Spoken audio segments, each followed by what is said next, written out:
تو بدکاری کے ساتھ کیوں ملایا ہے؟ باقی بھی تو گناہ ہے نا، اس لیے ملایا ہے کہ جو بدکاری ہوتی ہے یہ لوگوں کے اندر بے غیرتی اور بے حیائی پیدا کر دیتی ہے، اور ایسے ہی یہ سود انسانوں کے اندر بے حیائی اور بے غیرتی کی انتہا پیدا کر دیتا ہے۔ ہمارے معاشرے میں اس وقت جو بے حیائی اور بے غیرتی کا سیلاب بہ رہا ہے، اور بھی اس کے بہت سے اسباب ہیں، ایک سبب ان میں سے یہ سودی معاملات کا ہمارے خاندانوں میں، ہمارے گھروں میں، ہماری منڈیوں مارکیٹوں میں، ہمارے کاروباروں میں، ہماری حکومتوں میں، ہر جگہ پر سود کا عام ہونا اس بے حیائی اور بے غیرتی کے پھیلنے کا اور فروغ کا بہت بڑا ایک سبب ہے۔ تو کس قدر ہمارے معاشرے میں یہ سودی کاروبار عام ہے؟ حکومتیں وہ دوسری حکومتوں سے سود پر قرضے لیتی ہیں، جبکہ محمد الرسول اللہ صلی اللہ علیہ وسلم نے اپنے پیٹ پر، صحابہ نے اپنے پیٹوں پر پتھر باندھنا گوارا کر لیا، سود پر 1 روپیہ بھی قرضہ کسی سے لینا گوارا نہیں کیا، کیونکہ وہ سود کی حرمت کو جانتے تھے اور سود کے نقصانات سے آگاہ تھے، اور سود کی خباثت ان کے سامنے واضح تھی، وہ مانتے تھے اس کو۔ ہم واضح ہونے کے باوجود بھی اس کو ماننے کے لیے تیار نہیں۔ اللہ نے ان آیتوں میں قرآن مجید کے اندر فرمایا یمحق اللہ الربا ویربی صدقات، اللہ سود کو مٹاتا ہے اور صدقات کو بڑھاتا ہے۔ آپ دیکھ لیں پاکستان میں اللہ رب العالمین نے دنیا کی ہر معدنیات جو دنیا کے اندر نہیں پائی جاتی پاکستان کے اندر موجود ہیں، ہر چیز ہونے کے باوجود ہم مسلسل ان قرضوں کی وجہ سے جو دنیا سے حکومتوں سے ہماری حکومتیں لیتی ہیں، ان کی وجہ سے ہم پستی، ذلت اور رسوائی کی اتھاہ گہرائیوں میں پہنچتے جا رہے ہیں۔ وہ ادارے ہم پر اپنی مرضی کی شرائط مسلط کرتے ہیں اور ہم ان کے سامنے چوں بھی نہیں کر سکتے۔ اس قدر ذلت اور رسوائی اس نے ہم کو کہاں تک پہنچایا ہے اور کہاں تک یہ سود ہمیں پہنچائے گا، اللہ کی پناہ ہے۔ حکومتیں اس میں ملوث ہیں اور ادارے اس میں ملوث ہیں اور تاجر سارے اس میں ملوث ہیں، عوام ساری اس میں ملوث ہے۔ اتنی صورتیں سود کی ہمارے معاشرے کے اندر رائج ہو گئی ہیں کہ ایک شریف آدمی کے لیے، حلال کھانے والے کے لیے بچنا ہی بڑا دشوار ہو چکا ہے۔ آپ غور کریں، میں چند ایک صورتوں کا صرف تذکرہ کرتا ہوں جو بڑی عام ہو چکی ہیں ہمارے معاشرے میں۔ یہ بینکیں ساری سودی کاروبار کر رہی ہیں، چاہے وہ اسلامی بینکوں کے نام سے آئی ہوئی ہیں۔ یہ اسلامی بینکوں کا نام صرف دھوکہ ہے ان لوگوں کو پھنسانے کے لیے جو سود کی لعنت سے بچنا چاہتے تھے، سود کے قریب نہیں جاتے تھے، ان کو پھنسانے کے لیے یہ دنیا کے عالمی گماشتوں نے اسلامی بینکوں کے نام سے یہ چیز لانچ کر دی ہے۔ ان میں کوئی اسلامی بینک نہیں، دیوبندیوں کے، حنفیوں کے بڑے بڑے جید مفتیان اور علماء اس بات کی شہادت دے چکے ہیں، ان کی کتابیں موجود ہیں، میرے پاس بھی موجود ہیں۔ وہ کہتے ہیں کہ یہ اسلامی بینک یہ سود کو ہیلے کے ذریعے حلال کرنے کی کوشش ہے۔ یہ وہی ہیلا جو ہفتے والے دن مچھلیاں پکڑنے والوں نے کیا تھا، وہی ہیلا ان علماء نے جو ہے نا وہ اسلامی بینکوں کے نام سے کر کے سود کو حلال کیا ہے۔ یہ سود اسلامی بینک نہیں ہے، نہ اسلام کے مطابق ہے۔ ان کی آگے تفصیل ہے، وہ میں تفصیل نہیں بتانا چاہتا، میں اللہ کے فضل سے وہ تفصیل بھی جانتا ہوں۔ اسی طرح انشورنس ہمارے معاشرے کے اندر عام ہے، بیمہ عام ہے۔ ہر بندہ اپنے کاروبار کا، اپنی گاڑی کا، اپنی فیکٹری کا، گھر کا، کارخانے کا، زندگی کا، بچوں کا بیمہ کرواتا پھرتا ہے۔ انشورنس ہوتی ہے، خالص ہی سود ہے، جوئے اور سود کا مرکب ہے۔ اور ہمارے ان لوگوں نے، اللہ ان کو ہدایت دے، ہدایت ان کے مقدر میں نہیں ہے تو اللہ ان کو سنبھال لے اور مسلمانوں کو ان کی شر سے بچا دے۔ انہوں نے وہی انشورنس کو تکافل کے نام پر، یہ پاک قطر فیملی تکافل ہے، یہ داؤد فیملی تکافل ہے، یہ فلاں تکافل ہے، یہ فلاں تکافل ہے، اسی کو جو ہے نا وہ مختلف نام چینج کر کے اسی کو مسلمانوں کے اندر رائج کر دیا کہ جو اس لعنت سے، سود کی لعنت سے بچنا چاہتا تھا وہ بچ ہی نہ پائے، اس لعنت کا شکار ہو جائے، اور لوگ شکار ہو رہے ہیں دھڑا دھڑ۔ اچھا، پھر صرف اتنا ہی نہیں، یہ لکی کمیٹی ہے، یہ بولی والی کمیٹی ہے، یہ موٹر سائیکل کمیٹی ہے، یہ ساری کمیٹیاں خالصتاً سود ہیں اور جوئے کی بھی مرکب ہیں، اور اللہ رب العالمین نے تو یہ حرام کیا ہوا ہے اور چل رہی ہیں ہمارے معاشرے کے اندر۔ ایسے ہی جو ہے نا یہ نیٹ پر جو کاروبار آج کل چل رہا ہے، آن لائن کاروبار جس کو نام دیا ہے، اس کی بیشتر شکلیں وہ سود کی ہی شکلیں ہیں، حرام ہیں بالکل۔ مثال کے طور پر ایک اکاؤنٹ کھلواتی ہے کمپنی کسی بندے سے کہ اتنے پیسے جمع کرو، آپ کا اکاؤنٹ کھل جائے گا، پھر آپ آن لائن بیٹھ کر اپنے گھر میں کاروبار کرو گے تو آپ کو بڑا منافع ملے گا۔ لوگ کر رہے ہیں اپنے گھروں میں بیٹھے، یہ سارا سودی کاروبار ہے، خالص ہی حرام ہے۔ وہ چیز حقیقت میں نہ بیچی جاتی ہے، نہ خریدی جاتی ہے، نہ وہ ان کے پاس ہوتی ہے، نہ وہ دیکھ سکتے ہیں، نہ اس کو ہاتھ میں پکڑ سکتے ہیں، نہ وہاں سے اس کو منتقل کر سکتے ہیں۔ جہاں وہ چیز پڑی ہوتی ہے، پیسوں کو کمی بیشی کے ساتھ خریدا اور بیچا جا رہا ہوتا ہے، اور اسی کا نام سود ہے۔ یہ آن لائن کی تقریباً 95-97% شکلیں وہ سود اور جوئے کی ہی شکلیں ہیں،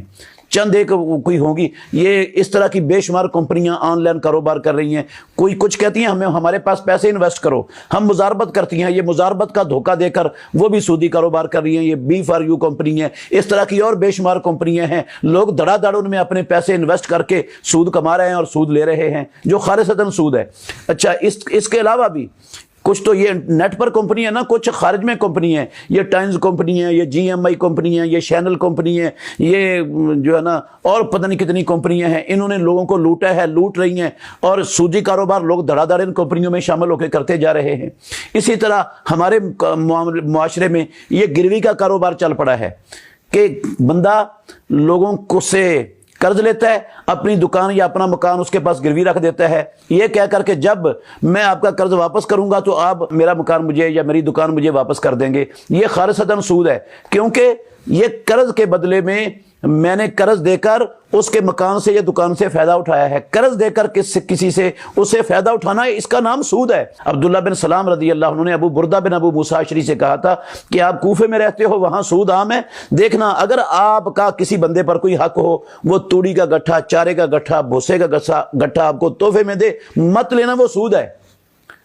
تو حق کے بدلے میں کسی کے اوپر حق ہے، اس سے ہم چیزیں لیں،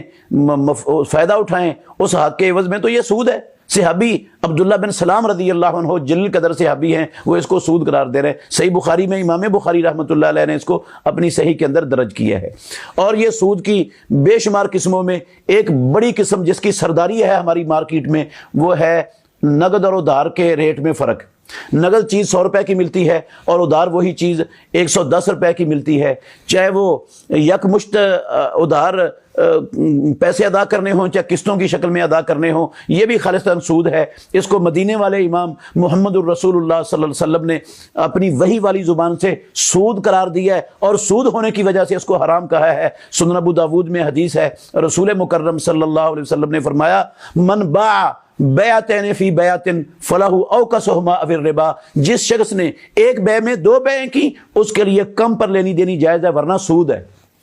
تو یہ ایک بیع میں 2 بیعوں کا مطلب ہی یہ ہے، نقد اتنے کی اور ادھار اتنے کی، فرق ریٹ کا جب فرق ہو جائے گا تو وہ لے وہ ادھار اور لے اتنے کی جتنے کی نقد مارکیٹ میں اس کی قیمت ہے، تو وہ اس کے لیے حلال ہے۔ رسول اللہ صلی اللہ علیہ وسلم نے فرمایا اگر وہ 100 روپے والی چیز 125 کی قسطوں ادھار کی وجہ سے لیتا ہے تو امام الانبیاء محمد الرسول اللہ صلی اللہ علیہ وسلم نے اس کو سود قرار دیا، اور سود ہونے کی وجہ سے اس کو حرام کہا ہے۔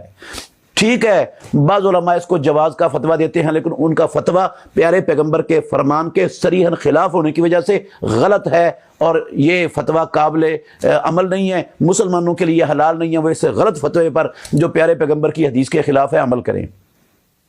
اس کے علاوہ بھی بے شمار شکلیں ہیں ہماری مارکیٹ کے اندر جوئے کی اور یہ سود کی، جس کو اللہ رب العالمین نے حرام کیا ہے۔ تو مسلمانوں کو اس لعنت والے کام سے بچ جانا چاہیے، اپنے معاشروں کو بھی بچانا چاہیے، اپنے ملک کو بھی تباہی سے بچانے کے لیے اپنا کردار ادا کرنا چاہیے۔ اور یہ آخرت میں سود کے ذریعے لوگوں کا مال کھا لیں گے نا، تو یہ نہ نمازوں سے، نہ روزوں سے، نہ کسی اور نیکی سے یہ نہیں معاف ہونا، توبہ سے بھی معاف نہیں ہونا، یہ یا تو دنیا میں واپس کرنا پڑے گا، اور دنیا میں کوئی سود خور سود کھا کر کسی کا مال واپس نہیں کرتا، اور نہ کسی کو پتا ہوتا کہ میں نے، اور ایک ہی صورت باقی رہ جائے گی، وہ صورت یہ ہوگی پھر قیامت والے دن اپنی نیکیاں دینی پڑیں گی۔ اگر نیکیاں ختم ہو گئیں تو جن کے اوپر سود کے ذریعے ظلم کیا ہے ان کے گناہ لے کر جہنم میں جانا پڑے گا، پھر کوئی راستہ بچاؤ کا نہیں ہوگا۔ یہ امام الانبیاء محمد الرسول اللہ صلی اللہ علیہ وسلم نے فرمایا ہے، لَتُؤَدُّنَّ الْحُقُوقَ يَوْمَ الْقِيَامَةِ، مسلمانوں قیامت کے دن تم ضرور بھی ضرور جس کا ایک ٹیڑی پیسہ بھی حق مارا ہے وہ ادا کرو گے، تو یہ ادا کرنا پڑے گا میرے محترم بھائیوں۔ اس لیے بچ جائیں، اپنی عاقبت کو بھی بچا لیں، اپنی دنیا کو بھی بچا لیں، اپنے ملک پر بھی رحم فرمائیں۔ میری گزارش ہے اپنے حکمرانوں سے، سیاستدانوں سے، اپنے تاجروں سے کہ وہ اس ملک پر رحم فرمائیں اور یہ سودی معاملات کو ہمیشہ کے لیے دفن کر دیں، چھوڑ دیں، اور حلال کاروبار کریں۔ اسلام نے، اللہ نے جو روزی ہمارے مقدر میں لکھی ہوئی ہے وہ حلال ذرائع سے بھی پروردگار ضرور بھی ضرور ہمیں دے گا۔ آخر دعوانا الحمدللہ رب العالمین۔